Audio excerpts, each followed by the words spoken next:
coming. Okay, so this is our second QI session of winter 2019. And we have Cheryl, Julie, and Stephanie here. So I would like to take a little, you all got that email. I'm sorry I sent that out late. Talk about your QI meeting being, good for you to have early before that. But it's basically the same. I just would like to take a little bit of a back seat and see if you guys can help each other and start stepping up with those ideas. And because as I'm sure I wasn't listening to, I was out helping my husband, but I'm sure that you realize that you all have team issues, right? And it doesn't matter if you're in the mental health or primary care or the school, it's a very similar ball game. And engaging patients that don't want to be engaged is also very similar. So just to review, we're going to look at, I have sent you all back your PDSA 1s. So I want everybody to have those pulled up as well as your run charts so that you're ready to share those. And we remember that sharing is, I want to just double check before I say it to you. On this one, where is it? On the left with the green arrow. Oh, yeah, left on the green arrow. See, I'm glad you know. See, you guys are so good now. And share the whole screen. And the trick more now is to remember how to get off so the next person can get on. So keep them up even after you've presented, because we'll bop back and forth as you guys have suggestions and this is how I did it or whatever. I really want to talk about today. First of all, I'd like you to think about who I wrote. Some of you had like an exemplary row or ramp. I hate to use the word ramp, but like your team was really good all the way across. If I wrote that on any of yours, I'd love for you to share that with us and explain how you did that. I also really want to start today to really be thinking about how the data is driving what we're doing, how we're connecting. When you first start, you're learning this new form and it's kind of piecemeal. You kind of have to do this part first, and then we ask you to do this part, and then you do this part at the end. But I want you to really be able to see how this flows all the way across and have this start to become a tool for yourself. So as we talk about a tool for our patients and our teams, I want this to be a tool that is helpful to you and actually is something that you use to help you dig into what you need to dig into and move past what is ready to be let go. We'll start talking about stories, and I did give you an example in there because my hope for you truly is that when you write your summary paragraphs, by the time you write your fourth summary paragraph, and you'll do a summary sheet, that almost that part of your paper is written. It should be almost done, and that will be a beautiful thing for next term, which is why I'm also encouraging you to go into the literature and cite some of these things so you have those. They really are to be done now. You want to stand firm in the evidence that you're presenting to your team, that this is why we're doing this thing. Each time you make that little tweak or change. Sometimes it's just plain logical. It's too long. We need to make it shorter. But which ones do you cut out? How do you make it shorter? So that will be helpful. And then discussing the connections between how you got to this new intervention and all the way across. So that's kind of my plan for tonight. I want to make sure in that process that we get to everybody's trouble spots, as well as really let you have your celebratory moments of what is going well, because all of you have parts that are going well. So, questions, comments, anything? You're good? Okay. Who would like to start? I'll start. Okay, Joel. So let's look at a trouble area, and let's look at something that is going really well.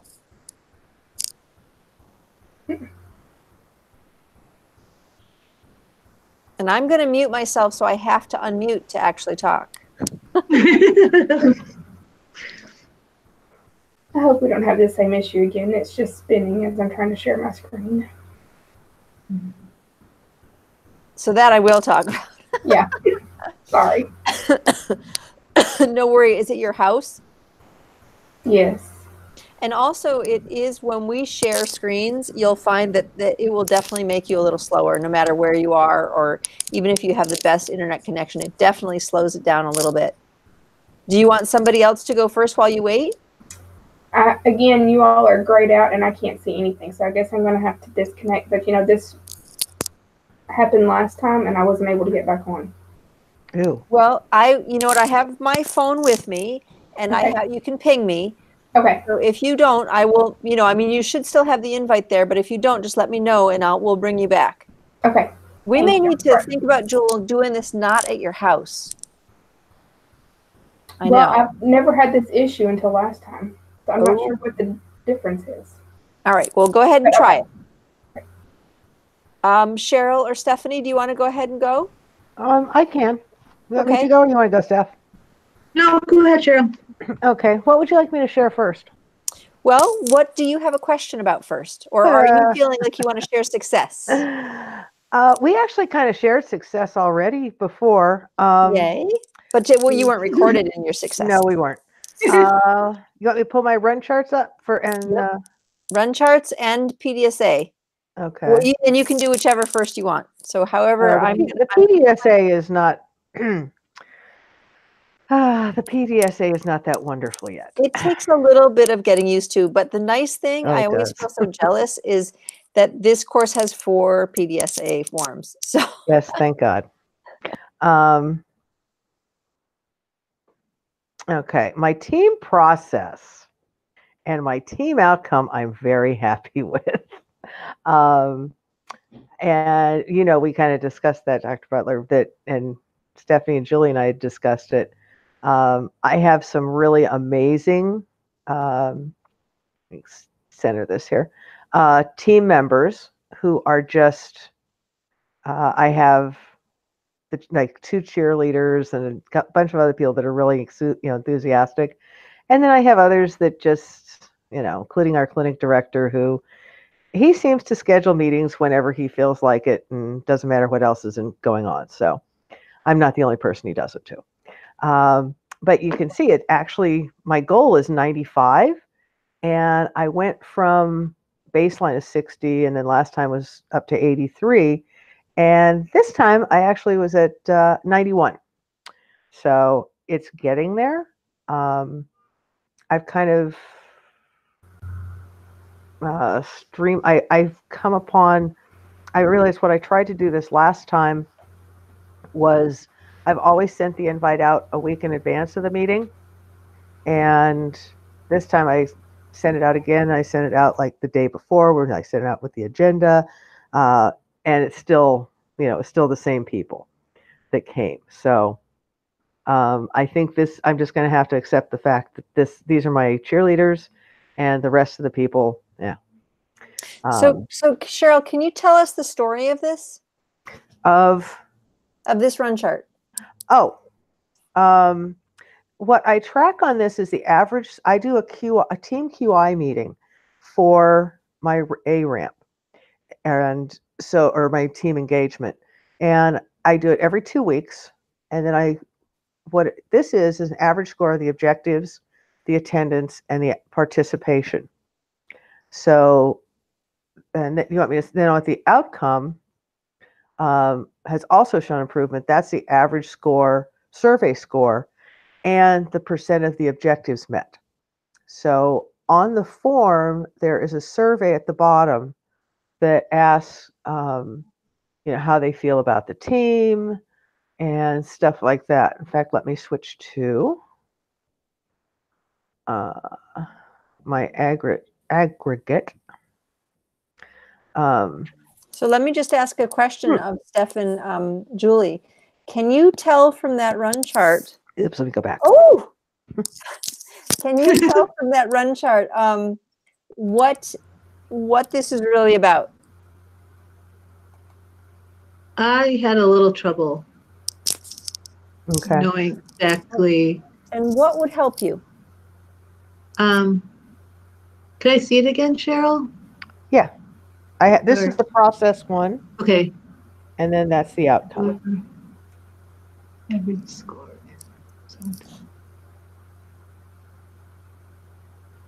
I guess would help me to know more like what you're scoring, I guess. I'm not really sure what the score is, but I'm sure it's a combination. Yeah. Combination of things. So yeah.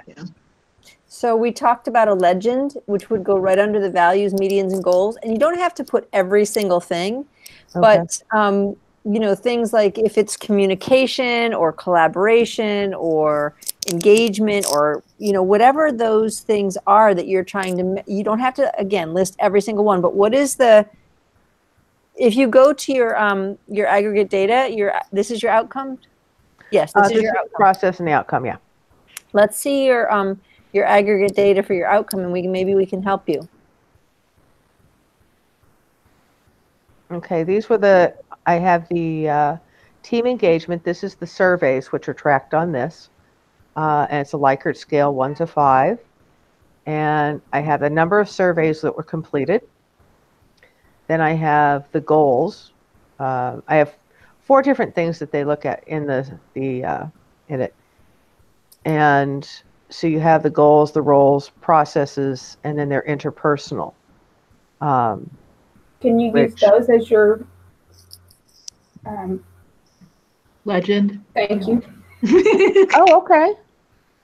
Mm-hmm. Yeah. And the other thing that I would ask of you, it's also very helpful, instead of saying team member surveys completed, having it be 5, you should list, especially for this one when you only have 5 of them, list each cycle, or each meeting, list all 5. And then you can look across and see what individual scores are. And as you see on the bottom, you've got your mean scores on the bottom, and you'll want to do a mean for each. Like if you're doing a weekly meeting, it would be a weekly mean, and or if you're doing every 2 weeks, you should have a 2-week mean, not just a cumulative mean all the way through. Okay. You want to be able to see cycle 1, the mean was 4.2, and cycle 2, the mean was 4.4. So you know, like this one, I would say, well, gosh, I think that for the means, you really need to be working on, I would pick interpersonal, and that's how I would be directed in my next meeting to be, that's what my meeting is going to at least touch on, part of it is going to touch on that. Okay. Does that make sense to everybody? That's the one that it increased from 3 to this past time 4.8. Mm-hmm. Right. So. Yeah. So that's, I mean, you have those means there because you just have one, but it would be nice to see each individual person, which you probably could say who's what and, you know, who's got the high and the low. But that's exactly what we're looking at, is you're driven by that data to affect that, or try to affect that interpersonal section. And so that's where you might go to the literature, interpersonal relations between teams. What are some strategies there? Yeah, I've been looking at that. One of the things, though, I'm wondering, because even though each of the 2, they had 5 surveys completed, it was 5 different, it wasn't always each time the same 5 people. It was different people. I mean, there was overlap. But there was also people that had not been at the other one. And so what do you guys think about that? Is that a problem? I think it can skew that a little bit, but I mean, really, if those are the people that are going to be there and participate, you have to go with what you have.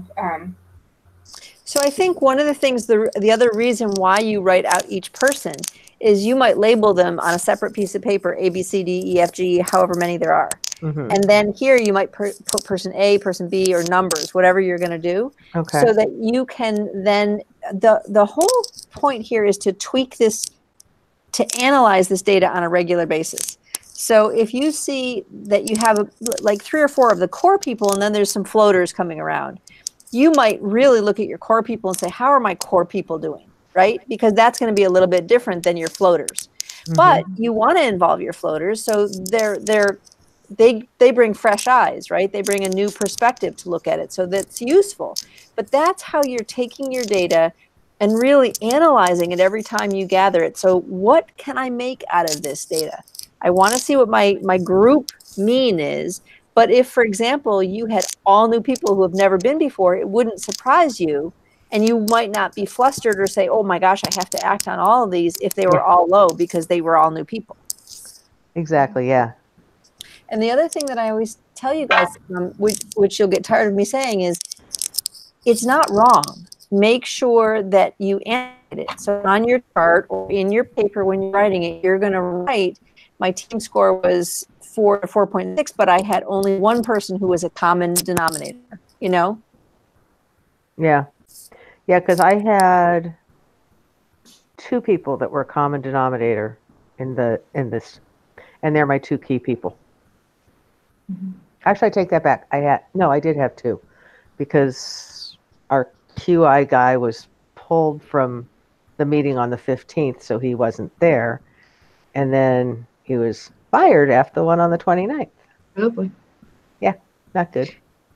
And So, and also, wouldn't it be good to know what those floaters are thinking so you can bring them and make them more satisfied and be more of a constant presence at your QI I meetings? don't think, because one of them is our clinic director, Oh, the other is the clinical supervisor, and the other is our psych rehab supervisor. And one of the problems is they get pulled to meetings on our Mhm. EMR, which is a total complete dumpster fire. Mhm. It was totally down yesterday, all day. So there's part of that. And then anytime someone snaps their finger, all three of them go running. Mhm. So, They're but hard to I have engage. to say, besides one of the three people is very helpful, the clinical supervisor, and I really do enjoy having her there. But unfortunately, she gets pulled a lot. So I have engaged our medical director though. So I think part of she's just kind of snooping. Whatever it takes to get her involved. Exactly. But she is actually showing enthusiasm. So. Okay, what else? What All right. next? So that's what's going well. And so, Oh, and my patient engagement's going great. okay, let's look at your patient engagement. For heaven's sakes, let's not miss something that's going wonderfully. I haven't recorded some of the stuff in here on the run charts, because I have to actually get the forms for the and tabulate them from the computer, and that's not working. Okay, where am I here?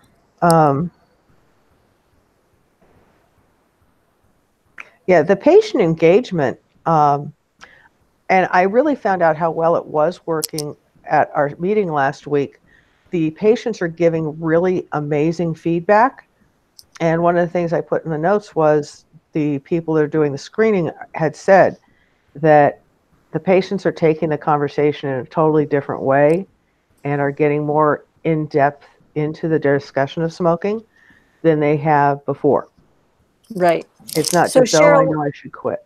what I see here is you have means after the first 16th to the 25th. So like the first week, but I no haven't done. means, right. So that's what I'm telling you. You have to be on top of. You can't wait 2 weeks, because if it wasn't going well, I mean, you have a sense of your data, right?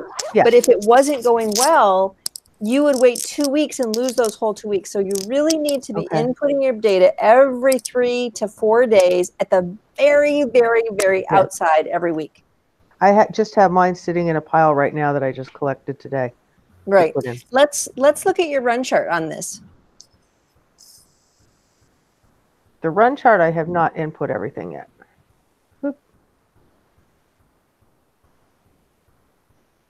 Okay, and so what can we It's tell for her about this one? This is the number of patients that completed the tool. Right. I'm asking Stephanie and Oh, Julie. I'm sorry. That's okay. How about if you go to your outcome?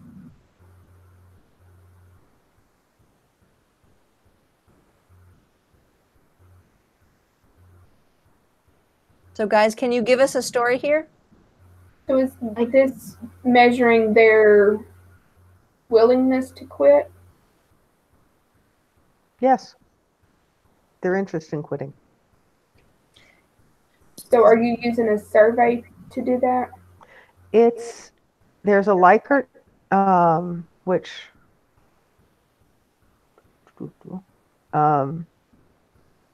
I have across, you can see here the different questions that are on the survey. And then at the end, the readiness to quit, that is what the outcome is based on. And at the bottom of the tool, it actually has, yes, I want to discuss quitting at, now.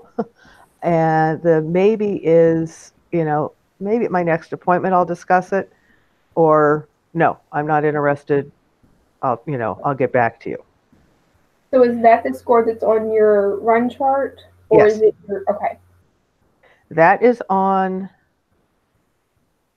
the outcome, this one. So this is the decision, or this is the readiness to make, to go forward? This is the to go forward. So maybe a better title, oh, go back. Maybe a better title be, a readiness scale is super. I think it's better too, especially when they're looking at the on it. So readiness to quit. Readiness to quit. And I don't know that you need to using the shared decision-making tool, just readiness to quit.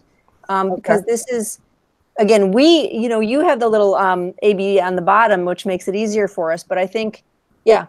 And you could decide whether you wanted any of those questions in there, any at all, but you don't need them, because I think it is, readiness is different than decisions to quit.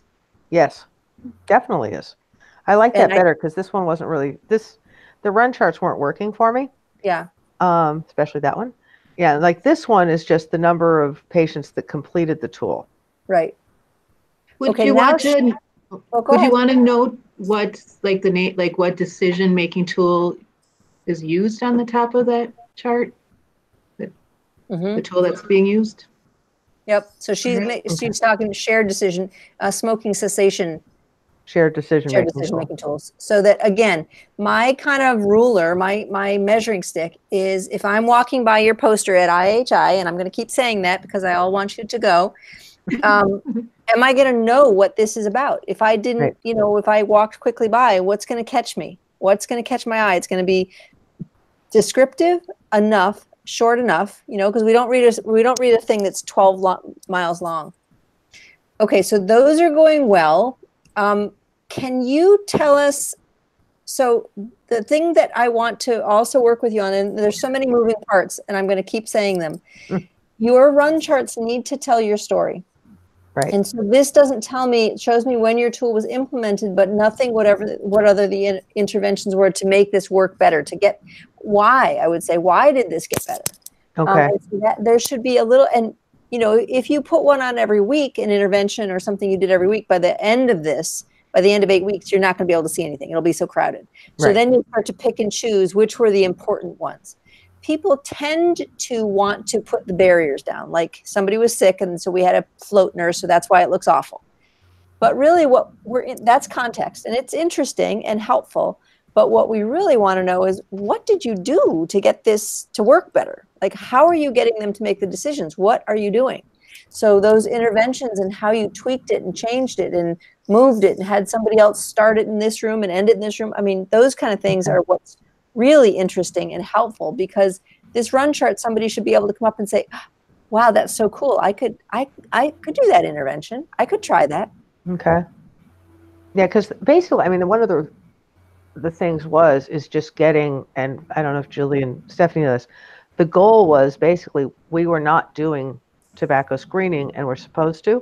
So actually just getting a screening tool used for tobacco was kind of the goal of this. Yeah, that's great. Okay, let's see one that's not going so well now, Cheryl. Screening. This one, and I think what I have to do is I have to sit down, and you responded to my email, the questions, and one of the things, because I'm using... Cheryl, go ahead and pull it up while you talk. Okay. I'm using the 2 A's and R, which is ask, advise, and refer, which I look at them as one thing. It's kind of like 3 steps of one process. So, which is how I did my C, and then I included them in my right care case management log. But the problem and we had discussed this in our email exchanges, Dr. Butler, was that really the only part that is truly screening is the ask. So I'm trying to figure so Cheryl, separating that out, because I get what you're saying. This is one tool, ask, advise. It's one piece of paper, right? It's one tool. Yeah. So it's got your screening, but it's all, I mean, I just think of that as it's got your right care. You could, and then in your case management log, do you have advise is, or treat or whatever the R is? I actually have, let me go to, it's broken down clearer in the aggregate. For the aggregate, this is the aggregate for the C-ramp for the screening. So it's the smokers, which this is all coded for my patients. So they were asked, then they were advised to quit, and then they were either referred for a follow-up appointment with me, or they were provided information about smoking resources, etc. Or they were referred, which I'm actually thinking these two columns can kind of, this one definitely can be gotten rid of because they're not really, wouldn't be referring anywhere really other than to one of us providers. Now, just do me a favor and go to your D. Okay. So this is where it gets, I mean, I have my head wrapped around it, but I'm not sure if it's, I don't know, if it really is relevant. It seemed to be last term. So again, we have the ask, advise, and refer, which is the right care. This is what, and I'm actually thinking the CO monitor would also be part of the right care because of, you know, it's a way of indicating how they are doing, how they're not doing. It's a biomarker. Right. So Cheryl, can we say that treatment referral form, that's obviously part of right care. Does DSM-5 nicotine use diagnosis, does that increase right care in any way? I mean, it's your right care because you want to make sure you are coding for it. Does it trigger anything? Pardon? Does it trigger anything for other people? It triggers for the therapist to include a treatment plan for tobacco use. Okay. And tobacco use in the treatment plan, which is, so those are sort of the same, well, not always. No, because one of the problems is that I will put in a diagnosis for nicotine use, and the therapist will not include it in the treatment plan. So that's one of the things that I added. I have on the the screeners will use a tool. They fill out that they pass to me, and in the future, the other providers say, you know, this person wants to have right. this, yada yada. And So I put a prompt on there for PDSA2 because the diagnosis was not getting put in. Okay. That's me. So I think that your ask, advise, refer does, I mean, there's no, I think really that what you're sort of doing is, I don't know. I don't want to spend all week on this. Right. I think it's nitpicking, but I think you either have to say it's not a screening, it would be a right care ramp because you're asking, advising, and referring. Okay. But then what is D? Is that still your case management log? I mean, you're... Yeah, but she's got, this is just basically an extension of what she started up above. So we'll talk about this. She has the data for both things. Could she not take out, if it needs to be separate, you've got ask, put ask in your screening and leave the rest as your right care. You have it all, just split it. This is the ask right here. Yeah. So really, it would be screening and then identification. So the piece that you don't have here, Cheryl, asked about tobacco use, advised to quit.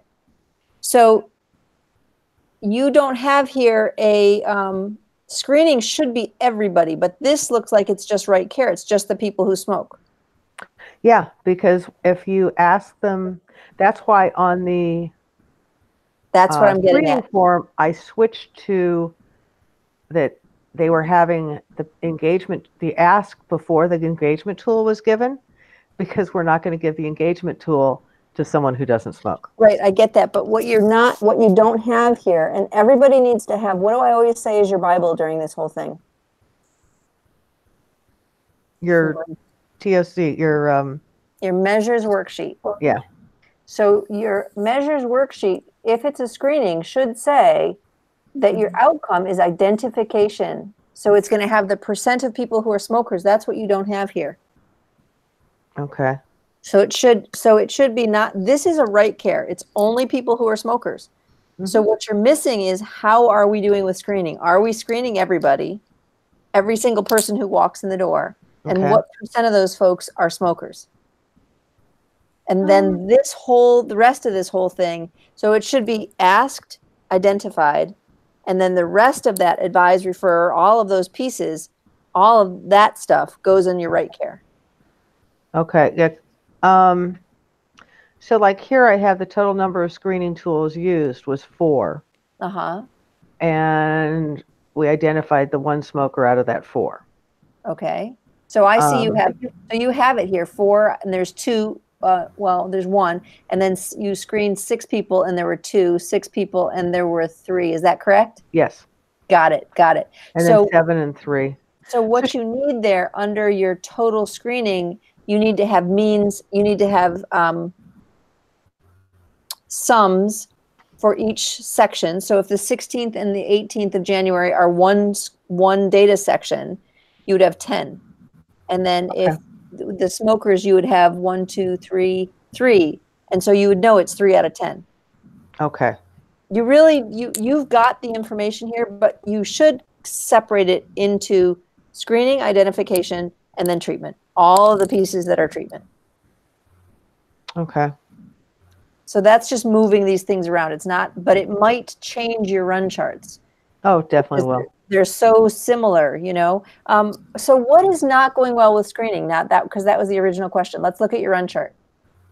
Can I ask a quick question about the screening aggregate data? Do you necessarily, for the aggregate data on the screening, you have to list all your negatives, or can you just do the positives? Well, then that's a right care, right? So you want to know, for most of you, you want to know how many people were screened, because that is the process. Really, that is the right care. The right care is not identifying what percent was identified. That's going to be your goal. There is not going to be a goal. We don't want to identify 50 million smokers. Yeah. But your goal there is probably going to be like your state average or your county average of smokers. So it's a benchmark more like. But you do want to know, did we actually screen everybody? And I understand what she's saying, because she wants to know, I don't want to just ask them. I want to make sure that everybody, but that's going to also, those numbers are going to correlate with your screening and your right care, or at least your screening and going into the case management log. Okay. So for C, I should just I should only have the ask, get rid of the advised, referred, etc. You should have screen, which is ask. Mm-hmm. And then you should have identify. So it's C and D. And then on the right care, just get rid of the ask part. Right. Yep. And everything else is, all of the rest of that is treatment. Okay. That makes sense. Yep. Okay. So you'll just have to go through there, but I strongly encourage you, you've got to start putting your data in here on a much more regular basis. Yeah, this week is. Yep, I hear you. Haven't had that much data. Oh, we were talking about it before while you were. Are you also in the snow belt? No, we have had computer down, staff member out, and 3 medical crises that wiped out a day. So you just want to put on your run chart, if there was a 0 that day, so if you have Monday, Tuesday, Wednesday, Thursday, Friday, and you usually clump Monday and Tuesday together, and you usually clump Wednesday, Thursday, Friday together. Yeah. If Tuesday's a day where nothing happened, just do Monday, Wednesday, and Thursday, Friday. Okay. Okay, I want to move on to somebody else, because I want everybody to get a chance. Do you think you're ready, Jewel? I'll try again. Try it again. Thanks for sharing, Cheryl. Oh, thank you. It was wonderful. Okay, now stop sharing. It's working, Joel. Oh, you on, Jules?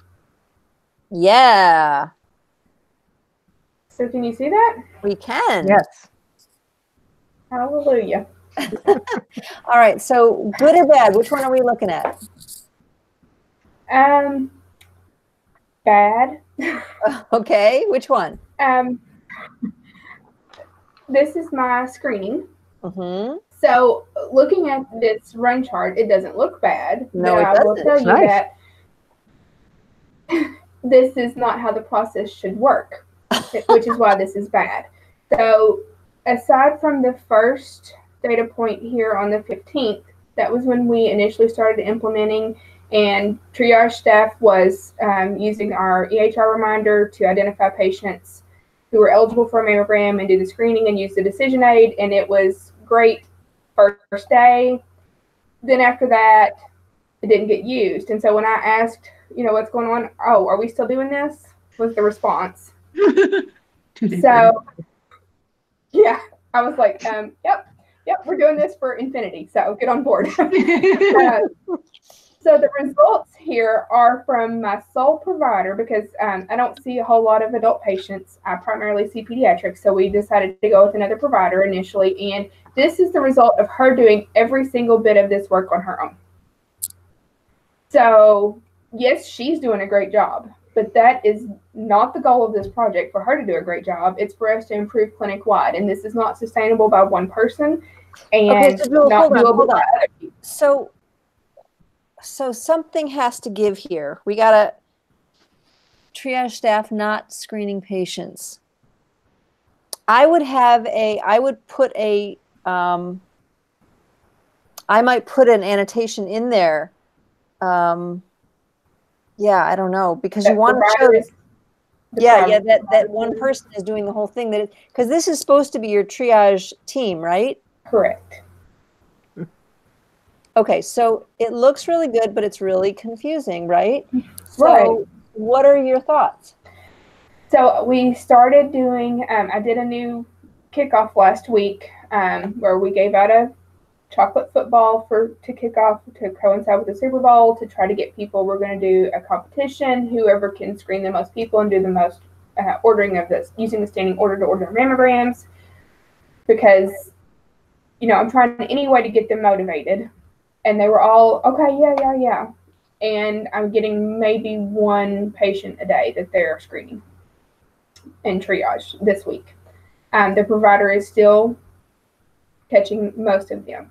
The problem also is a lot of this provider's patients, because she focuses on preventive health a lot of her patients are already up to date. So we made the decision this week to expand to another provider, which was initially supposed to start Monday, but she had some horrible things going on in her family. So it started today, and I wasn't there today to see how that went, and I'm still waiting. The clinic is still open right now, so I'm still waiting for results to be texted to me tonight. But I'm hoping that having another provider who is not always on top of her preventative care will provide more opportunity for our triage staff to identify these patients and really see, does that make a difference or not? And if not, then I need to go back to the literature and figure out what can I do. But my main problem is my director of nursing, who face-to-face says, yes, I'm on board and I support and everything's great and wonderful and this is what we'll do. But then she goes back to quote her staff that she does not want me to speak to, and they get different information and instructions. Wow. So what can you do when you have this kind of divided, sort of schizophrenic support? What step can you do? There's a step here that you can do. Really obvious one. Go outside of them. Who would you go to? I've considered maybe trying to incorporate front office staff into, this reminder could populate up front and maybe them hand out the decision aid. Who else could you go to? Who is the person you're trying to empower here? The patient. But I don't know how to, the way our whole messed up system is set up, I don't know how I feasibly can incorporate that. So Julie has a kind of a wacky system where they come in, then they go to this triage room. Well, Julie, tell us the short version of how that works. So they come in and sign in and they wait out front, and then they're brought back to what we call sub-waiting, and then they're taken to triage where a nurse works them up for their visit. Then they go back to sub-waiting, then they're taken to be weighed, and then they're put in a room for a provider. And who does all those things? Who's the sub-waiting person? Who takes them there? The triage staff. For the triage staff. And is the triage staff on board? Slightly. So another thing that I did this week was one of the triage persons that we initially started with, she was like, I think we need, things to kind of show patients what we're doing and kind of incorporate. So I created some signs and things like that, and I didn't get feedback from my team. But when I involved her in this, and I said, these are some of the things that we're looking at, she said, I love this one. I let her pick. I let her copy. She put them up. She's like, I am going to do this. And that actually prompted a patient to say, read it before she ever got started with her visit, and say, I want to do this. Okay. So, the other thing that I was thinking is, could those, I don't know, I can't remember what your shared decision-making tool is, but could that go out to the front desk? So when any woman checks in, she gets it. And she can start to say, hey, not only she sees the poster, same idea as the poster. Right. Hey, I think I'm due for one of those. Right. I've considered that. Really, our tool is online. Right. We can print the questions, and that's, we've done that some to try to see if that would make a difference. I can't get patients to fill it out. Mm-hmm. But what if they didn't even have to fill it out? What if it's next to the poster and had the question laminated or something? So they can see it. They can see and prompt them. I think if you remember the story that I told you about the student who couldn't get her other physician to do pap smears appropriately. Right. And so the student gave the informational sheet to the front desk, who were all for it, gave them to the patients. So the patients were walking in saying, hey, I need to be signed up. Looks like I'm 30 years old and I haven't had one since, the pre-check was, when was your last date? And that was written on there. So the student could, or the patient could say, hey, I'm 30 and I haven't had one in 4 years. So I'm due, right? I need to have that today. Okay. The trick is to get, how do we, you're going to have to add on there that, ask the triage nurse. Yeah. Sorry. I mean, ultimately you just want to get it done, but. Right.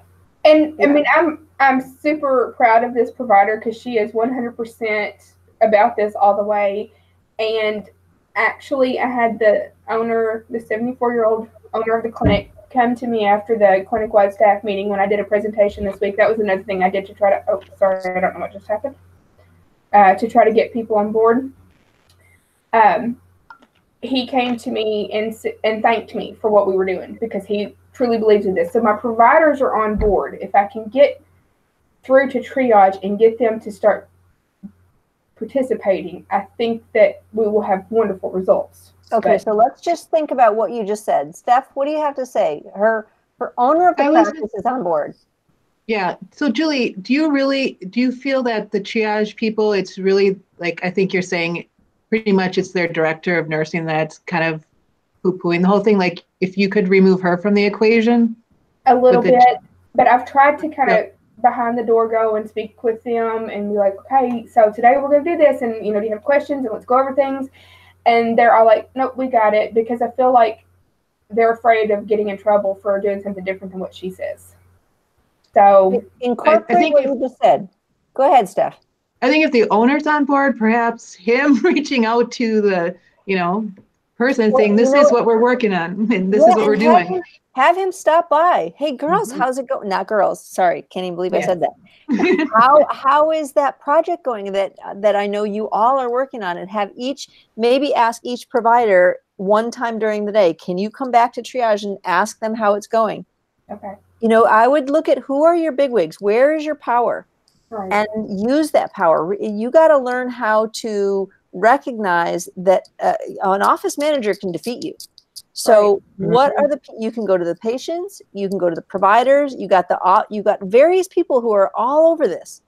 So now you have to have them all gang up, and they all have to go to either and or, because remember the Swiss cheese, the more you have, the less things fall through the cracks. Right. So I would strategically plan them. Who's going to come on Monday? Who's going to come on Tuesday? I want you to go talk to triage and just say, hey, guys, you're doing a great job ordering those memos. That's making my job so much easier, and I'm able to spend more time talking with the patient and, help them come up with scripts of what they can kind of, because you get more with sugar than you do salt, and, just go and I would have every one of them popping in there, and you may completely skip Whoosie frats it, the director of nursing, or you may have to hit her too. Right. So I had also talked to her about maybe doing simulation this week. Like, let me go in and be the patient, because we have like Minnie Mouse and things set up in our EHR that we can, be patients and do things. And I said, let me go there. And she said, we've got this. You don't need to speak to my staff. Have you thought of saying to her, I know you keep saying we've got this, but it's not happening? Well, that's the reality. I have to attend a weekly meeting with management on this, and she's in on that meeting. And I go there and I'm blatant and say, this is not working. Triage is not doing this. This is, and she sits there and shakes her head and makes notes like, okay. And then she's like, well, this is what we're planning. And then we have our weekly Thursday team meeting. And she's like, yes, this is what we need to do. And we're all on board. And it sounds great and wonderful. And to everyone else, it appears that she's doing what she should be doing and is on board. So you need to go to the literature and look up what? What does she need to look up, guys? What are the words that come to mind? No, say it again, Steph. No, I was just kidding. No, it was inappropriate. Sabotage. The same thing I was like thinking. How to deal with difficult people. Yeah. To put it Sabotage, inter-team conflict. Yeah. All those things you need to look up. But I seriously, so you want to stand firm in that, but I seriously believe that you're going to have to, you either need to fess up to somebody that she's not helping and she's actually sabotaging it, or you need to work around her. And I would get the bigwigs, the people who make the decisions. Yeah, if you have the owner on board, I mean, he definitely has some power over her. And this is somebody who doesn't, he just doesn't talk to people a whole lot. He comes in, he sees his 30, 40 patients a day, and he's out the door, and that's that. And when he made the effort to come to me and say, thank you, I appreciate what you're doing. We've been trying for a long time to do this, and I feel like you're doing a great job. And I was like, it kind of validated, what I'm doing. But at the same time, I'm like, but I have her on the other side that's pulling me down, Well, you got to I know you're being very clear. The other thing is and I think you and I have talked about this, what makes her tick? Yeah, I wish I knew. maybe it needs to be her idea. Well, I've tried, because she had the idea about the chocolate with the football and the whole thing. And so I've started this week. So that's the thing that's kind of going well, is my team. I started this week, I'm buying gifts. And so I've changed how my weekly team meeting is kind of being conducted. Whereas before, even though we all had roles, it was still kind of left to me to be like, you know what you want, and you know what we're here to talk about. And even though we all have the agenda, it was kind of me to lead. Right. So last week I said, you all sit here and listen to me talk all the time. This week is going to be different. I want you have the agenda, discuss these things. Tell me what is working. Tell me what is not. How can we work through this? The big thing was the director of nursing didn't show up, and we did have good conversation. And so really, and I had a new provider that we had just recently hired asked to be part of the team, so I've added her. She has been very helpful in feedback and things like that, even though she's not really utilizing the process at this point, but it has already spread to people are paying attention and trying to catch these people on their own, even without triage doing it and without them really being involved in this at this point. It's spreading kind of on its own. That's called the Hawthorne effect. It's on everybody's brain. The other thing I just thought of is that provider who's doing it all by herself. Ask her for one day that every patient she has to do it by herself to walk in and ask triage to do it. That's true. Ask her to go every patient in there. Say, I'm begging you, just one day I want you to do this. And the next day, ask her to do it just once in the morning and once in the afternoon. More as a reminder and kind of spur them to do it. Hey guys, thanks so much for doing that. I see that you did one of them. Great. I got 5. I'm dying here. Right. That's a good idea. And look at Cheryl. Do you see her legend? It just went to you. Oh, here. You have to just click. You have to just click her name. There we go. Got it. Yep. Yes, I like that. Okay. So team engagement. You say, well, what's team engagement? You know that it's involvement, effectiveness, changes. Now, involvement, effectiveness, changes, gaps, assistant team. I'm not sure those words are. I'm in the What do you process think, of Steph? tweaking that. So. Okay, okay. That's okay. And annotations, my dear. I need to be able to tell the story. Okay. So this week, guys, when you turn this in, I don't want to take off points. You're doing so beautifully. Look at this gorgeous run chart. But you cannot wait till the last week. You've got to do this every week. So you've got to start putting your annotations in there. You've got to get these run charts looking perfect because, and I know there's 50 million moving parts. I know that, I get it. But you got to start catching up with this because you will not get it all done by the end if you don't. So I have a question on my B outcome because we had kind of discussed in my feedback that triage is not giving surveys to the patient. So I'm not getting sure surveys back. So, 0 in confidence of their mammogram decision is different than no surveys. So how do I just, like I did the annotations here, is that how I address that? Or do I need to do something different other than 0? I'm not sure. So what is your Bible? It is, I don't remember. That's really important. My measures worksheet, but I don't remember what's on that. Okay. So it's really important to know what this is. If this is your outcome, it's probably the average score on the survey. Yes, it is. So if the survey isn't done, the average score is not 0. Right. So how do I? So you just take out those 3 days. Oh, okay. You simply take that data right out. You take the days out. Now, I would put an annotation in there that the surveys weren't given. Okay. And I would also look at, okay, so how can I work around these people, right? And the other thing to think about, while I'm thinking about it is, why beat a dead horse? I mean, if these people are not going to help, is there another way around this? I really don't know how, with the way it's set up and how our reminder system is, without the provider doing it all. What, you don't have an MA go in the room? No. The triage does it all ahead of time, and then it's just the provider in the room. Got it. Okay. And we see about 40 patients per provider a day. And your triage person, is this an RN, LPN? LPN, and some MAs, but LPNs mostly. Okay, so your front desk person isn't going to be able to do it. Our front desk people do good enough to get an address and phone number in the computer. All right. Well, I was just seeing if there was a workaround here somewhere. Well, I've considered maybe having this at the front, but I don't know that it would be more beneficial. So, although if they're coming back out, your front desk could hand out the surveys after the visit. You won't get it done after the visit. It's gotta. Don't they go to triage and then they come back to the waiting room? They come to a sub waiting where there's no staff. Could you just put a sign up and a bunch of surveys that say, please take one and fill it out and give it to your provider? Maybe. We leave patient surveys out there just like for clinic-wide general all the time, and they never get, kids draw on them. That's about it. Get them hard. Well, and again, let's think of Swiss cheese. You could have triage do it. You could have the front desk do it. You could have it sitting in the waiting room, the sub-waiting room. You could have it in the room when they go in with a provider. If the providers are into it, all they have to do is hand it to them. They don't have to discuss it with them. All they have to do is hand it, and you leave them a folder in the room. Right. So, again, hitting every possible space so that it's going to increase. I mean, they might only do 1 in the sub-waiting room, but they might do 1 in the provider room, and that's 2. Right. That's more than you're getting now. More than, exactly. Okay. Yeah.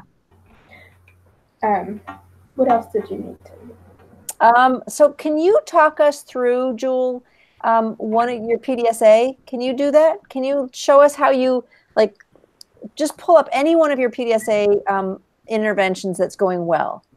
Or, that even if it's not going well, that there's a train of thought that goes across. So, let me see. Okay, I'm on my screening ramp, so I'll just do that. That works. Okay. So I began with, is Steph going to use this, and is it going to work, and that type of thing. Can you go back? Can you go back? Sorry. Because I want to look at your predictions and your objectives. Okay. So your core test of change was this, she has an EHR reminder that the triage is supposed to do. And then it just, it orders the test. So this is the tool, is the EHR reminder.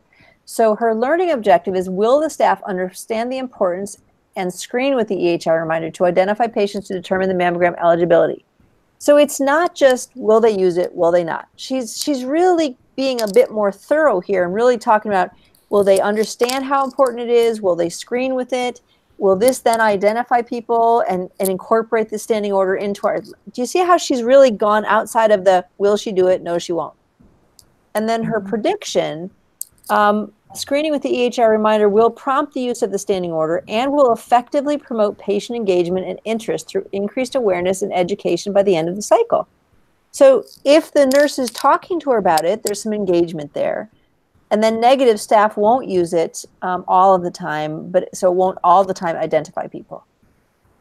So those are just a good example of some kind of really thorough, deeper thoughts, because think about that learning objective. You can look at understanding, importance, actual screening, identifying, incorporating the standing order. I mean, there's a lot there to then feed on when you go to your learning. So when you do your learnings, you should look back at that and say, do these objectives or predictions happen?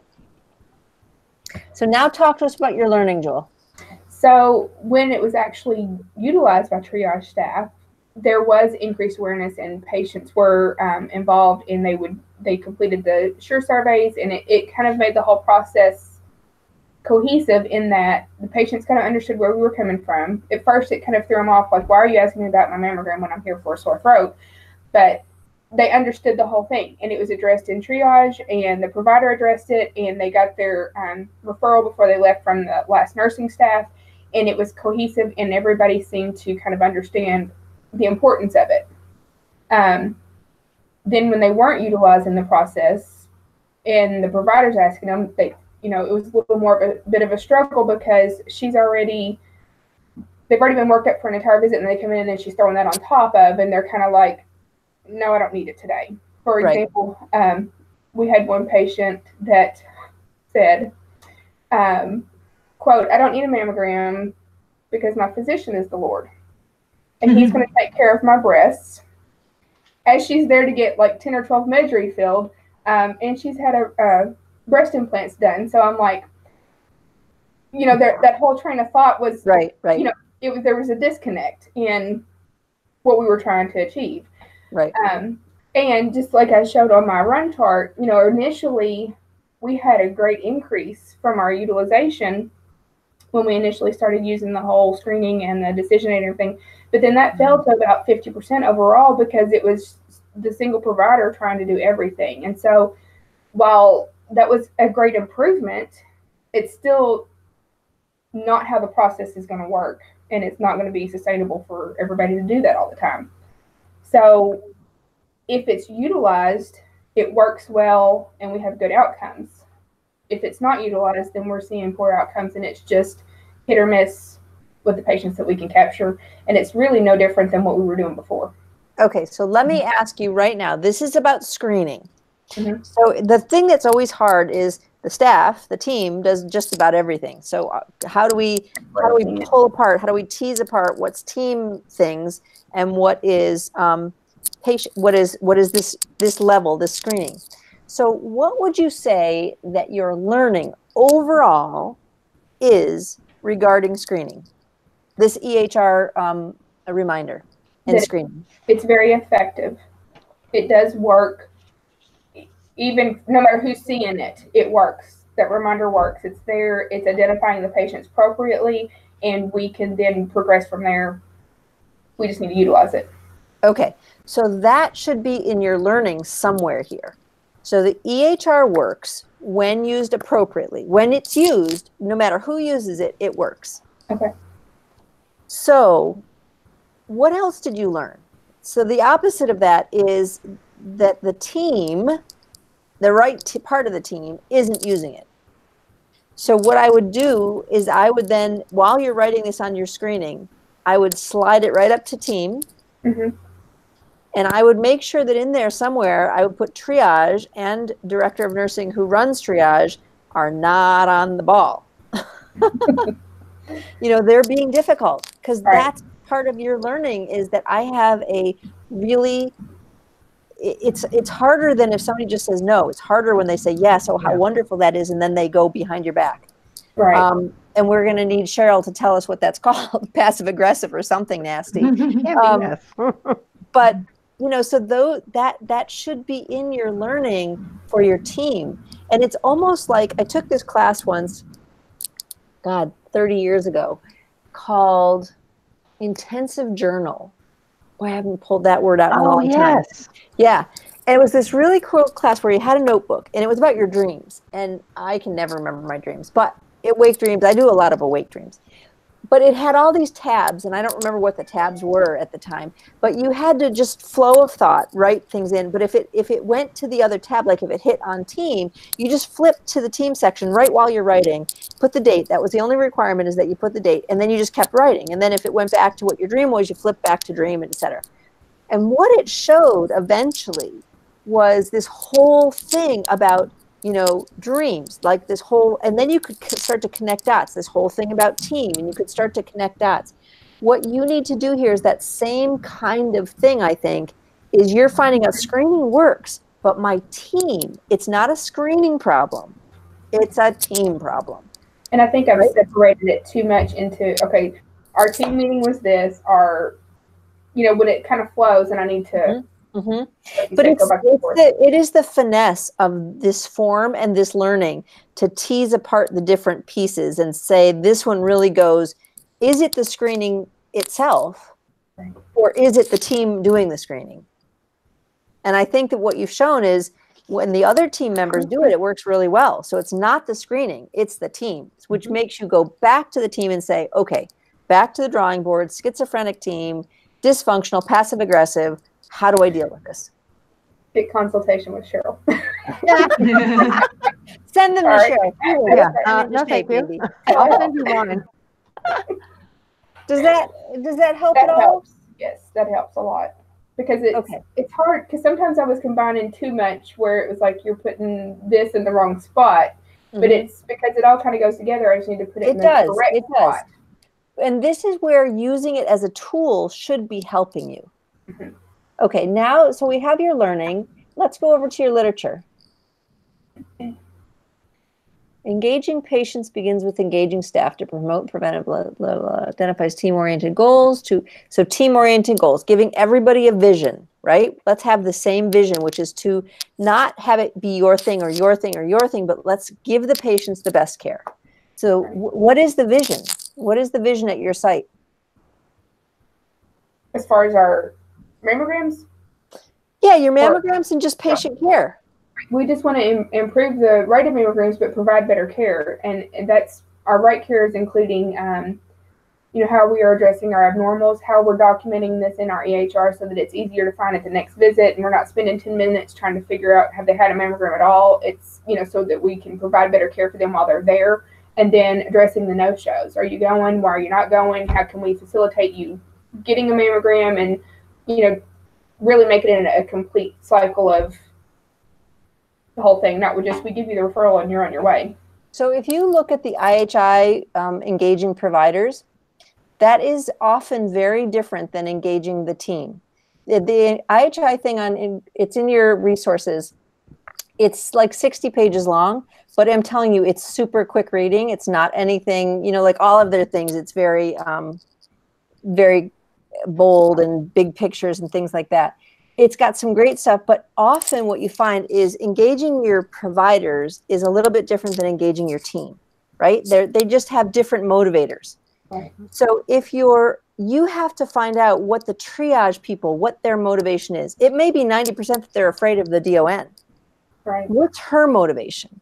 And what is going to get her to realize that this is, and the other thing that struck me when you said, you know, so you don't have to wait 10 minutes to spend 10 minutes finding out when the last mammogram was. Who spent, I'm guessing it's the triage people who have to spend that 10 minutes.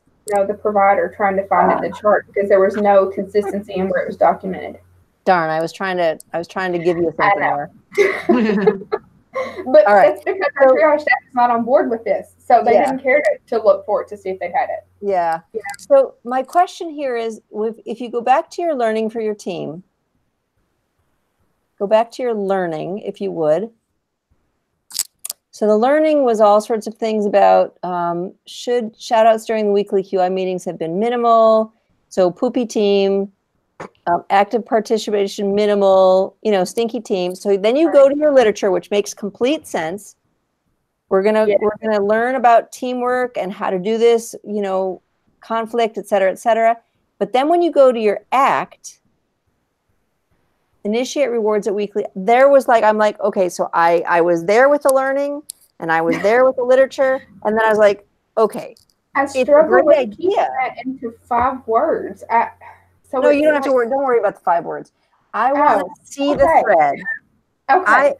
I want to see the thread from what you learned to why you got this literature to how you come up with this ACT. Okay. Now, again, it makes great sense. Your staff often respond to external rewards. So so this weekly rewards thing is a great idea. I get it. I'm on board, but I could not for the life of me follow that train of thought. Does that make sense? Yeah. That's what I'm looking for. Okay. So you could put the train of thought is, I think I put this on my comments. So rewards are a way to engage, right? So you were talking about they're not participating, they're being stinkers. Then you talk about your literature talks about engaging people, and this is going to, open communication, blah, blah, blah. So if you had written initiate rewards at weekly QI meeting, so the meeting is the vessel, and you're changing it up by initiating rewards to increase engagement. Okay. Even just that little bit would help me to be like, oh, now I see the train of thought. That's where I struggled, because I was like, I can't put this in 5 words. And I'm giving you permission to not have 5 words, but I don't want to see a book there. I want to very clearly see this is the action she's taking. And there can be 4 actions. I don't care. Okay. Does that make sense now? Yes. I'm so glad you said that. I got to take that out of there. I got to tell Diana about that. Take out 5 words. I struggle to be like, this is what I'm going to do in 5 words or less. Right. Got it. All of this, I can only do one thing, So. Yeah, no. And remember, you have to address your core intervention, right? Right. But you can do other things besides. So for patient engagement, make sure you're putting up those posters. Now, if that was your only thing that you did, I'd be like, well, that's not exactly doctoral level. However, if I saw that thread all the way through, and I know that you tried it, nothing else is working. Okay. So spreading is great. It is it's a very appropriate thing to do, but it's not addressing your problem. Right. Which is your team. Right. Okay. Are we good? Are you okay? I think so. Stephanie, thank you for sharing. And thank you for sharing your PDSA form. Yes.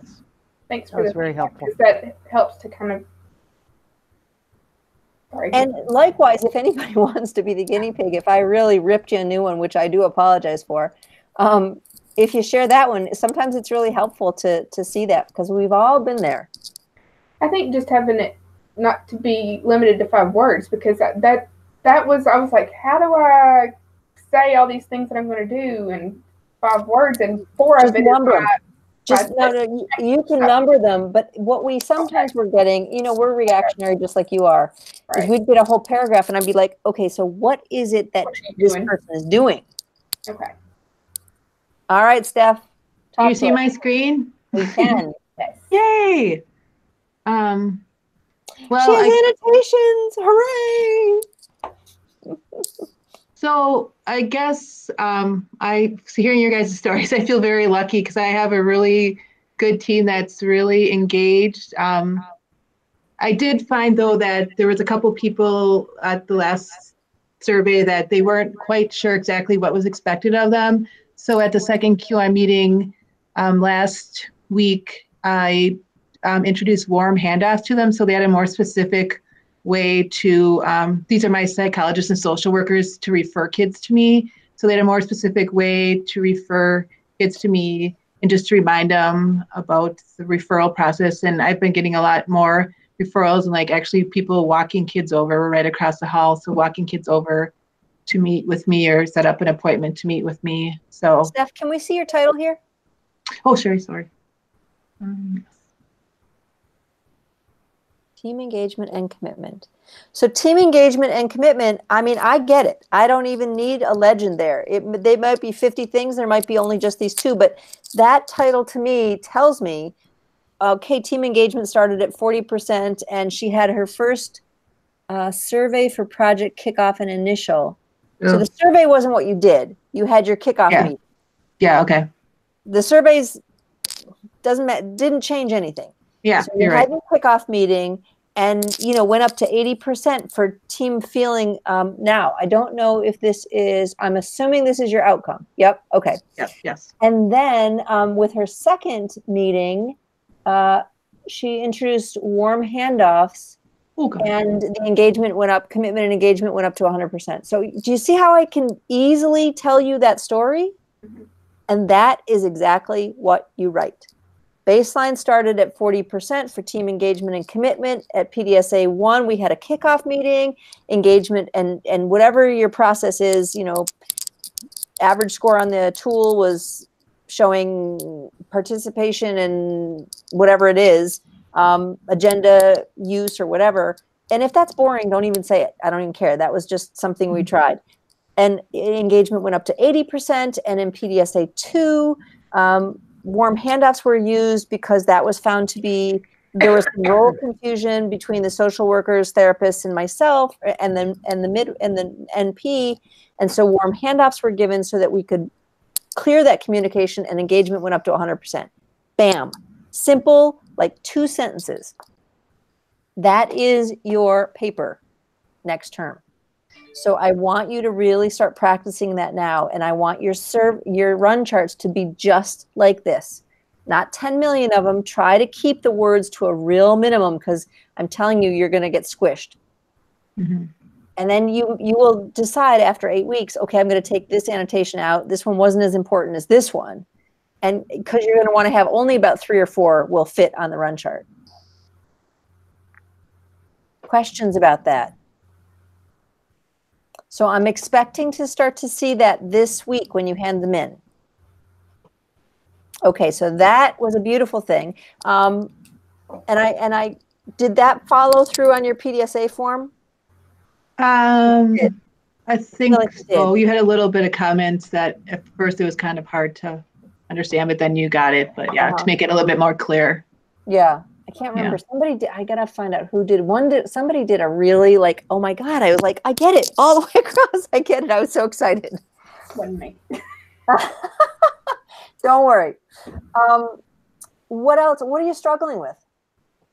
I guess I struggle more with like making sure I've got everything with my aggregate data, with my like right care and screening. I'm just starting to move things around and I was doing it wrong. So I guess, but we talked about it Monday. So I think I'm on the right track now. I just have to move more things around. Do you want to, would it help you and or Cheryl to verbalize what we talked about? Oops. So you want me to say what we talked about? Yeah, if you could look at your C and kind of go through whatever it was that was the issue. I don't remember, or D, whatever it was. Well, just the C, this one, I was kind of just keeping data, but I wasn't scoring things. So it's for it to make any, you know, to be valuable at all, to make any decisions, I needed to score. So I needed to separate all these positive screens, to separate them out so that I could actually have a sum and a mean score. So I'm just in the middle of changing all that now. Right. So she had all the positives in one. It just said it was positive, but we didn't know what was positive. So in terms of finding out, and she was putting in some race, ethnicity, and gender and grades so that she can see, okay, the 12th graders have this issue and the 9th graders have this issue, which is really going to be some interesting, could be some very interesting data. Mm-hmm. Right. And so this poor person seriously considering their sexual debut, 10th grade and Latino. condoms, so they've already had their sexual debut, and that's all grades. Mhm. Interesting, isn't it? Mhm. Great. Okay. How about questions, Steph? Um, Can I ask you Yeah. something? Can you Yeah. go to your aggregate data in A? A? Okay. Mhm. So this is your outcome for the team, and the team you initiated warm handoffs, right? Yeah. So this So is can my. you talk to us about? Yeah, let them see what the Wait, no, titles I'm on are. the wrong one. Sorry, I'm on the wrong one. Okay, this is my team one. Let them see. Okay. So I have a clear understanding of project goals. I can easily see how my work. I know what is expected of me, and I want to give my best for this project. And your means were 4.3 was the lowest on I know what is expected of me, and I understand what sexual health for adolescents encompasses. So she went with took her lowest piece of data, which was I know what is expected of me on the project. And that's the one that she focused on and worked on roles. And her option, her evidence-based decision there was that she would do warm handoffs so that there would be no confusion of who's doing what and where. Is that correct? Correct. So you can see how she's following her data. She's taking her lowest thing and saying, okay, this is what I'm going to work on this time. Not that she doesn't work on those other things. So you may have other things that you're doing to keep those things up. As I was saying to Daniel the other day, you all are growing a plant. And if that plant, if you water it and give it sunshine and nice soil, it's going to grow. But if it's doing really well and growing beautifully and you stop giving it water and sunshine, it is going to wither. So you're going to focus on your, roles here, but you also have to keep these other things up and running. It's a juggling act. Yeah. So yeah, this is, as you might remember, this is kind of lame, but I designated Wednesdays as warm handoff Wednesdays, and with our polar vortex, I had the brilliant idea of I'm gonna on Wednesdays give them a thank you for remembering the handoffs and giving them like a gift card just for like a coffee at Starbucks, because of the warm. Uh-huh. So. Yeah. Oh, I loved it. No, she had this whole thing of warm all the way through. And you know what? Those kind of silly things sometimes are the things that people remember. It's freaking freezing. I'm sure they're glad for a nice warm coffee. Yeah. They are. I mean, at their the meetings I've had, I've just brought snacks and stuff, and they're like, "Oh my God, this is so nice. You don't have to do all this." I'm like, "Well, this is nothing. People cater their parties. So other people have catered their meetings. So, but it's such positive attitude, and everyone's happy, and with some licorice and popcorn. So, yeah." And you know what? Happiness is infectious, and it is hard to avoid people who are laughing. If you go into a room and there's a meeting in this room and there's a meeting in this room and this people are laughing and they're joking and this is silent. Mm-hmm. Yeah. You don't want to go in that plant. You want to go in this meeting. So there's a lot to be said for, just letting it all go and saying the heck with it. Let's just have a party. Mm-hmm. Or having a party when you have a meeting. So they go together. So I do have a question. I know we kind of talked about it on Monday, but I'm still kind of confused. Now that my psychologists and social workers, I've got them more on board. I'm starting now to have my nursing assistant and the part-time nurse that comes in on Tuesdays and Thursdays do the screenings. And I'm hoping eventually for the nurse at least to do some of the, education and counseling with me, which he said, yeah, probably in a couple weeks I can do that. So I was thinking about focusing more on that for the test of change in teaming to make them more comfortable and increase their knowledge level. But then so it has to do with spread, right? Yeah. So you're preparing for your spread. Yeah. In servicing them or simulations, the whole thing. Role play. Mm-hmm. So that would be okay in the test to change for a team. If it's just two people, like my immediate coworkers. Okay. Well, you have to, again, what does the data say? And what if you're getting all 5s on all these questions? 5 being good. Yeah. Are the questions now, are they giving you anything? Yeah, they're not anymore. Yeah. So that's when you either add a question, retire a question, as you work with your team, you come up with, okay, I need to know this. And I need to know if that's the part that I would ask you to really examine and analyze your data and then step back. So what's going on with my frickin' team, you know? And then really think about it and say, so who do I need to focus on? What do I need to know? You know, Julie, who do I need to focus on? What do I need to know? What part of this? So you're even with you, Steph, your therapists and your psychologists are more on board. What can I do more? What can how can I bring them even more? Maybe they'll initiate this, or maybe they want to take part in this, or, you know, whatever. What else goes with this? You know, you've got your whole list of stuff there. So thinking that micro focus and then stepping back and then micro focus to really help you not just get a task done, right? Not just get people to do a task, but to really get it. Does that make sense? Yeah, but for like this next PDSA, is it okay to like focus on like a smaller aspect of the team? Yep. Okay. That's what I just want to make sure. But I like, it'd be better to survey like the register, the RN and the NA, just kind of more like, you feel comfortable, you know, participating in the sharing of the information. What are you know, like things like that, like their knowledge level. Like so do what you need to do. Okay. Do what you need to do. You know, think about what you really need to do, and then, you know, you need to measure it somehow. It could be a pre-test, post-test that has nothing to do with this, and you decide you're going to do this every other week.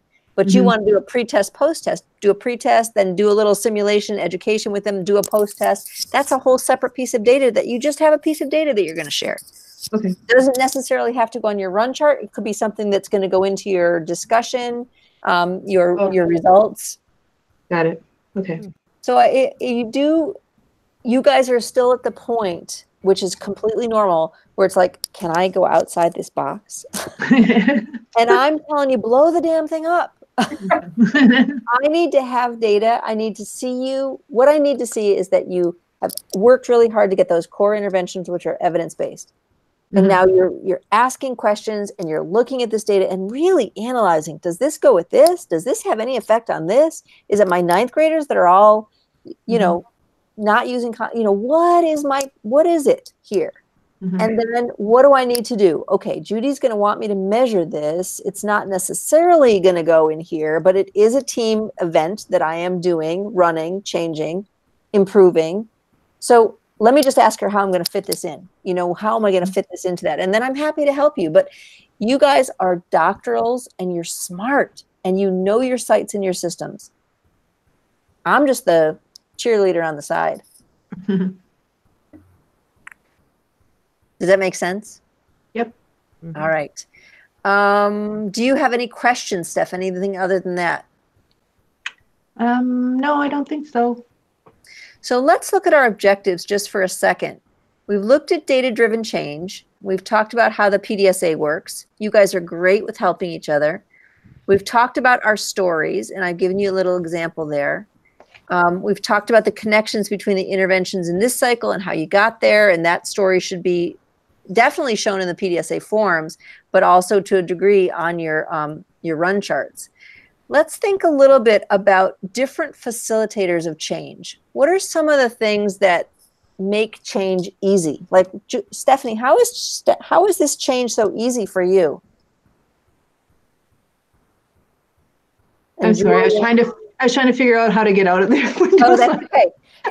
How is change going so relatively easy for you? And Cheryl and Julie are having a hard time. What are the facilitators that you have that they might not have? Well, I think it's been easier for me because I'm the person doing a lot of the work. I mean, I have support people on my team, but you know, I can grab kids to screen them. I doing all the counseling education. Like, you guys are dependent on people, you know, taking on this and working with you and doing the same things. So, but it also seems like your other people are positive. Yes, I think I don't know. I just have a really great team. I don't know. I think we just work together so closely a lot of the time. We have lots of meetings together talking about kids and things, and so we just all know. And everyone's really supportive of me, and they're like, we'll do anything we can to help you, you know, get through this project. So I don't really Do you think that there is a strong team vision? Yeah, I think there is. I think everyone really values the nursing role and values the health and knows it's physical, and there's more mental health focus, but we do a lot of mental health in the health office too, and they know that it's all connected together, and I think we just all value each other because we know we need each other to get all this stuff done. Mm-hmm. That's an interesting thought, that it is a team. It's actually interesting that Stephanie said that, because in my clinic, the two people that I really have that are on, the really enthusiastic ones are two that are, their background's mental health, but they actually are in the primary care project that's being kicked off. So we're putting the physical and the mental together, and they're my two best people. Mm-hmm. It's interesting you said that, Stephanie. I also think about it sometimes, like my office of birth center midwives, we're pretty, if it makes sense to us, if it makes sense to improve the patient's care, we're pretty much on board with anything. Just show me how to do it. Like give me the rundown, give me a checklist, because I have a schizo brain, and just let me, I'll do it all if I can remember it all, right? So I think your team, is huge. And I wonder about having that vision, but I also think about, what you just said of, we can't do it by ourselves. So we have to have everybody working together. I think part of it, like on my end of us having a common goal, the providers had that, and we had to choose, which evidence-based guideline we were going to go with, and that was done. And then you have nursing staff that still says people need a mammogram every year, and they don't understand using evidence-based guidelines and that whole, that's a change in your thought process, not what we were always taught, and trying to get that buy-in by changing their beliefs is difficult. And when I was able to go to the first initial triage person and say, she said, well, I think this is all wrong. People need their boobies squished every year. And I said, I'm not trying to take that away if somebody needs that. I'm trying to catch the people who aren't getting it at all. So if they haven't had it in 2 years, let's get them a mammogram. And then she was like, oh, well, that makes sense. I'm on board. But if I could get her to spread that to everybody else. Mm-hmm. But you also have some people in triage that are not nursing at all. They've just been trained to sit at this desk and ask these questions and do this job to prepare these patients for the provider. And they don't, I'm not trying to belittle what they do, but they don't have that knowledge base and that understanding of why it's important. And it's hard to pull that out of them. Mm-hmm. So when we think about changing behaviors, because that's what all this is about, right? Changing providers' behaviors, changing your team members' behaviors. We know that education alone will not do it, right? The 3 E's. You have to educate them, you have to engage them, and then you have to empower them. So I would encourage you to, because you're right, your providers are providing care, and hopefully most of us went into this to give people better health care, right? Hmm. But your other team members, sometimes they just a job. They just come in, they want to get their job. So that's why when you said, is it decreased time? I was like, oh, maybe that's it. Maybe that's the hook that we need. I think you've got to find the hook that they need. So there's understanding, there's knowledge, then there's the emotional hook, right? There is that piece that is, I want to do this to be better, or some emotional hook. So the other thing that I wonder about is, if you run across one of your patients had a mammogram 10 years ago, yesterday, this month, who really had their life changed because someone got them a mammogram, and you had them come in and talk to all of your team, but especially your non-provider team.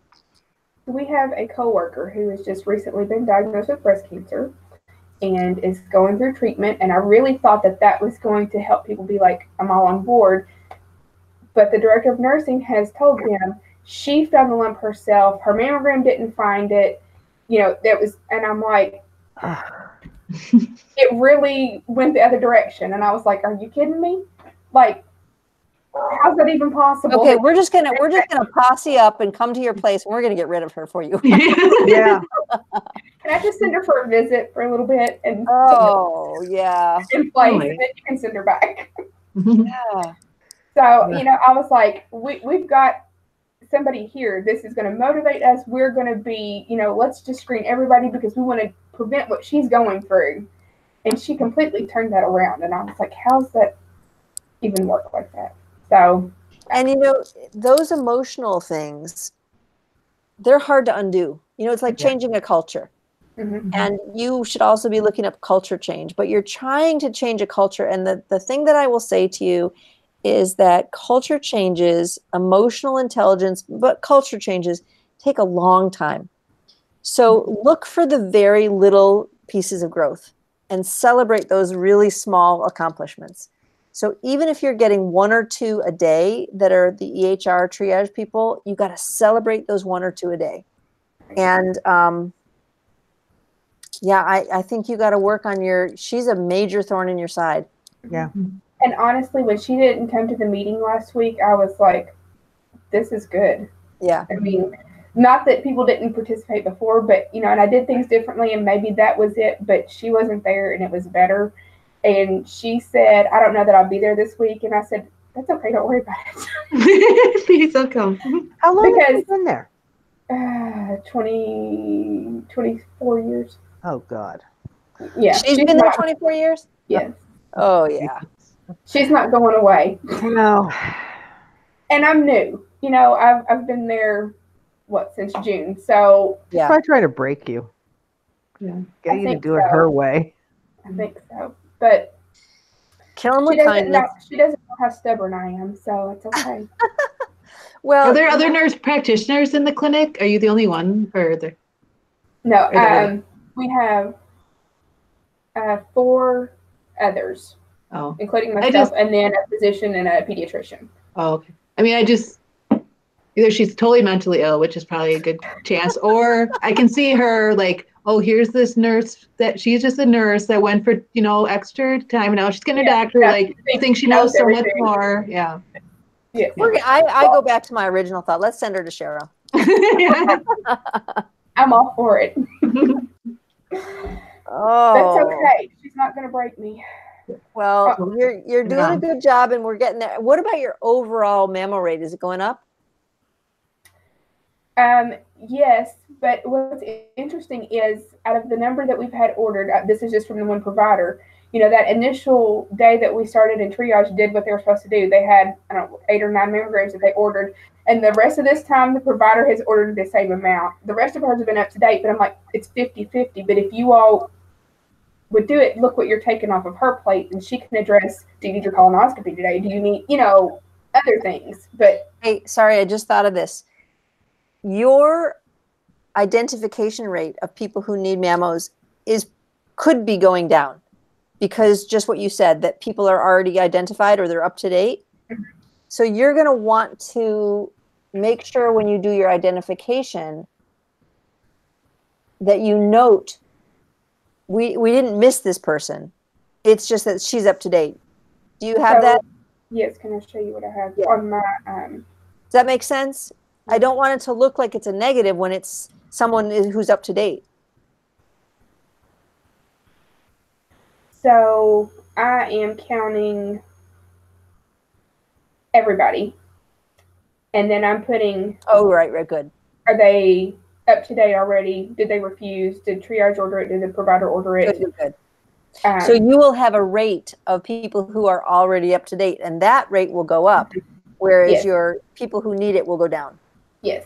So okay, we've so far up until yesterday, have identified 105 people. Part of those are up to date, but I'm putting everybody on there. That's great, Julie. So that's right. That's what we're talking about, population health. You're in week 4 and you've hit 100 people. So that's really getting some effect on population. And finding out they're up to date, you can still educate those people. Hey, you're not due for 2 weeks or whatever. I meant 2 years or whatever. Yeah. So while we've been sitting here, my phone has been dinging, dinging, dinging. We got 4 mammograms ordered today, and I got a survey done. So I just had to share that because I was like, "Whoa, it's something positive." Yay! And were they ordered via the triage? I don't know. She just said she sent me all the papers, and I didn't look at it. It just said we got 4 mammograms and a survey. So great. Well, you know what? 4 mammograms is 4 mammograms. That's right. Right. All right. How about questions, guys? Anything before we close up that I can do for you? We can ask each other. I think you guys have been great, really supportive. Oh, go ahead, Joel. I'm just trying to think. Like, I went back to my PDSA and redid my cycle 1 based off of feedback, I think, correctly. But will you look at that again? Not unless you tell me to. Like, okay. So when you upload it, if you want me to look at it, just, in the little comment box there, just say, please, we'll look at PDSA 1 as well. Okay. I won't regrade it, but I can certainly help you to make sure you're in the right direction. Well, I think today, just like with the act and kind of how to make that flow through, and then I can explain a little bit more. That in itself, I think, will help me a little bit because I can have more of a fluid thought. But, yeah. Okay. Yeah, those 5-word things just kill you. Yeah, don't. I'm erasing I'm grading you. I'm erasing the 5 words. But if you give me a book, I'm gonna be crazy. That's no 5 words for act. No 5 words for act. You're free. Thank you. Don't share that with anybody that's not my student. I totally missed that part, but I'm glad I did. I totally missed that part. So we're used to everybody's being different. Yeah. Anything. Well, the thing is that we have to have some sort of guidelines because people literally will write a book. And we are working on you continually to be more concise and really say exactly what you want to say. So that's the reason for that. So as long as I can see what it is the act is, if it's 8 words, I don't care. It's more important to me to see the flow. I want to see that you're being driven by your data. Your literature is driving your data. Your literature is driving your act. That makes sense. Okay. You are free, everybody. Have a wonderful night. I can't wait to see your PDSAs. And also, I have 10 of you, I think. They take me at least an hour to do each. You have moving parts, I have moving parts. So if anybody wants to submit those early, send me an email and I will I will do them first because I try really hard to get those out by Wednesday so that you have them quickly. All right, everyone, I will send this to you. Thank you so much. You guys are such a great group. Thank you. That was really helpful. Yep. Thank you. Bye, guys. Yes. It's not related to all this. Bye, guys. Yes. Bye, guys. How do you all decide which faculty is going to get a student? Is it based off their project or is it just split up? So what we're doing, the last 2 terms, what we've done is we plumped all the diabetics together and I took the process people because I wanted to get better at process. So I wanted to work with all the people who are doing process type improvements. And we've done that the last 2 terms, also thinking that if we have 3 people or 6 people in here working on processes, that you guys could help each other. Hey, did you look at this site I found in this article I found? And it might ping pong off each other. We've had mixed results with that. So what happens is we do the DNP advising, and then we have this pot of students.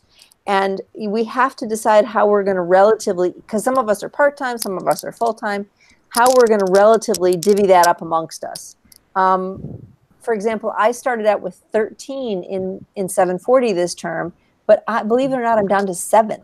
I mean, people have just dropped. Yeah, well, there's always a good 10 that drop out early.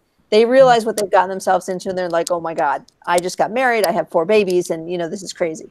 And it's almost always life stuff that people drop out along the way. The other second time we have people drop out is after the gap because they realize they were, whatever. Again, it's life stuff. I'm working 3 jobs. My husband lost his job, and it happens, So the answer to your question is we will divvy it up some way about the last week. Okay. Are you regretting desperately that you're with me? No. My coworker starts planning next term. So she was like, what do I need to expect? I'm like, it depends on who you get. And I don't know how that process is, but I was like, I'll just ask. Like, is there... Yeah. So at the end of the term, after drop ed is done, or not drop ed, but when all the registration is done, and it takes once registration closes, it takes them a while to then process it. So we get our list. And once we get that list, then we divvy it up, because we try to send everybody by the end of the term, hey, I'm Dr. Butler. These are going to be our dates for our touch points. Make sure you have the, something like that. So, well, I told her, in other words, you're no help. You don't know anything. Yeah. You need to get her, because she knows how crazy this clinic is. You would understand, all this. She's in your clinic. Yes. This is my provider who's doing everything right now. She starts. Oh my gosh. Next term. Oh my gosh. Yes. And what is she doing her project on? Depression screening. Oh, there was a vote. There was a survey that she did. I was really pushing for something else, and I'm like, you'll have data for this, and you'll be able to do this, and I'm like, and we can improve that, and I'm like, I could be your person that will, push this through, and they were all like, we need to work on our HEDIS measure of depression. I was like, it's a great project. It's a great project. But and we actually have a depression group, so I don't know how that'll work next time. Just a depression group. I'm going to be there too. Well, yeah. We have people have chosen that group before, and then they're like, okay, next term I'm not doing that group. Yeah, I can imagine. Yeah. I'm hoping they would let her change, but it's already it is what it is. Oh, it's a great project and very needed. But you have trained all of your colleagues to do screening, so it's just one more screen they have to do. Exactly. That's exactly true. But she's going to have to deal with the DON in the same manner that I am. Well, maybe you'll have I'll break her. All right, guys. Well, listen, you have a great night. Thank you. Good night, everybody. Night.